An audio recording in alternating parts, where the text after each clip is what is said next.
Salam jumpa dan salam dalam kasih Kristus. Hari ini hari Senin tanggal 24 Agustus 2020. Gereja memestakan Santo Bartolomeus Rasul.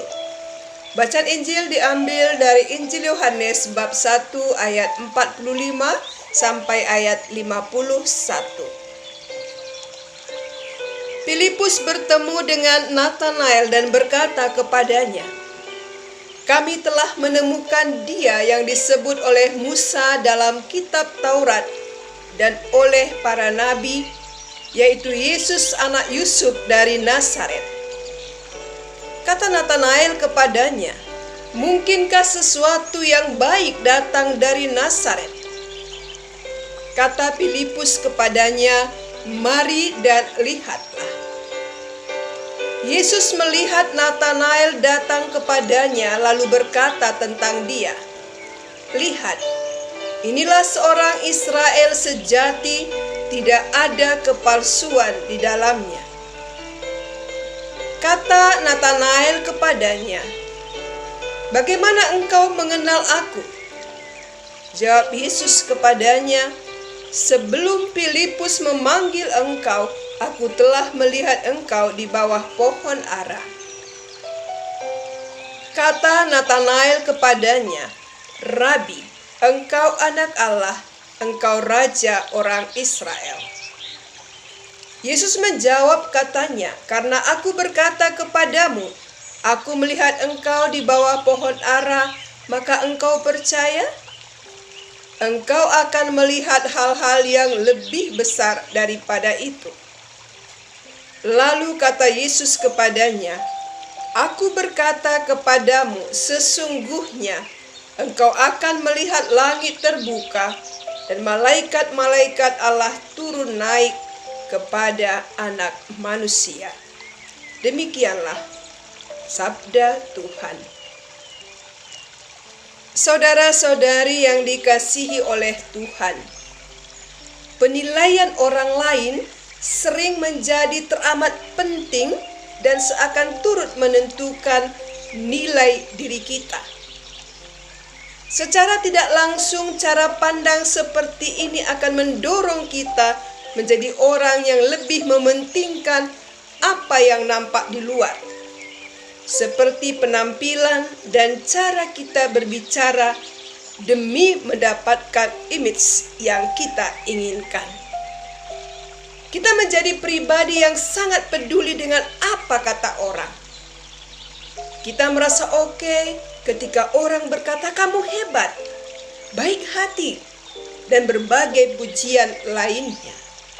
Sebaliknya, kita merasa kecewa atau bahkan merasa tertolak ketika orang berkata kamu tak sebagus biasanya, tidak smart, dan lain-lain.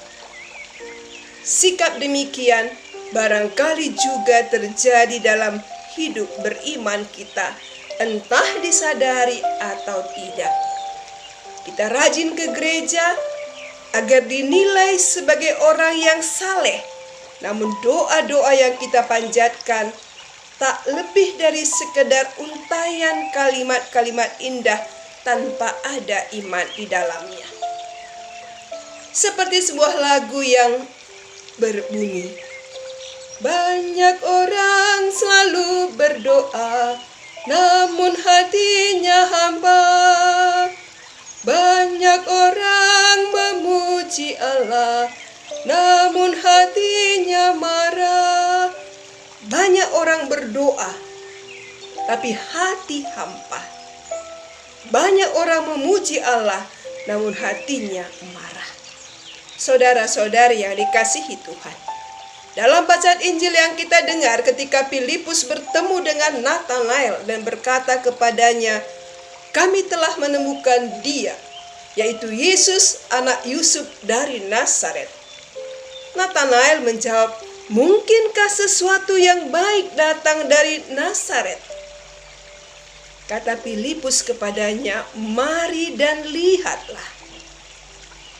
Yesus melihat Nathanael datang kepadanya lalu berkata tentang dia, "Lihat, Inilah seorang Israel sejati, tidak ada kepalsuan di dalamnya. Ada hal yang menarik dari pernyataan Yesus saat melihat Natanael. Lihat, inilah seorang Israel sejati, tidak ada kepalsuan di dalamnya. Ada sesuatu yang indah yang disukai oleh Yesus dalam diri Natanael, yaitu tidak ada kepalsuan.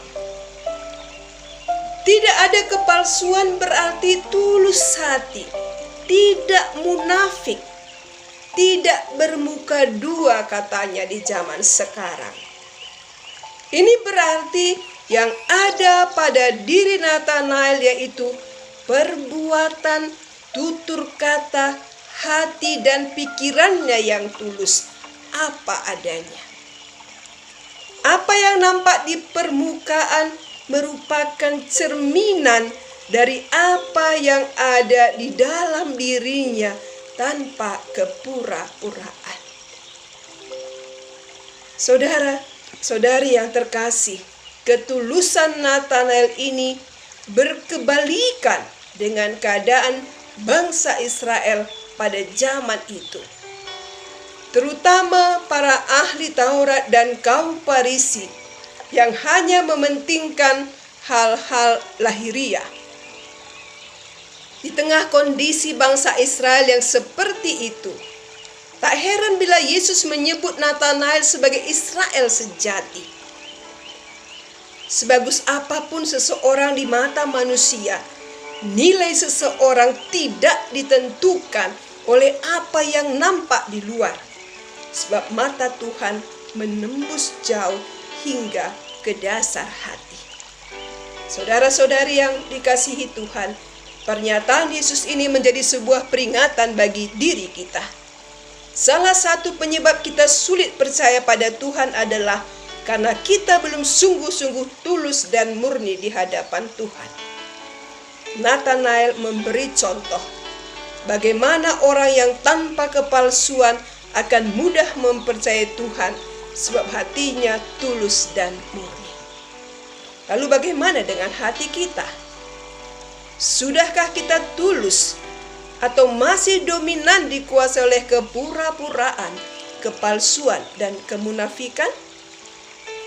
Hidup tanpa kepalsuan akan membuat kita tidak sulit untuk percaya kepada Tuhan dan mengikuti tuntunannya. Dan hal ini dapat kita upayakan dari disiplin rohani dan disiplin diri untuk terus-menerus hidup dengan hati yang tulus di hadapan Tuhan. Amin.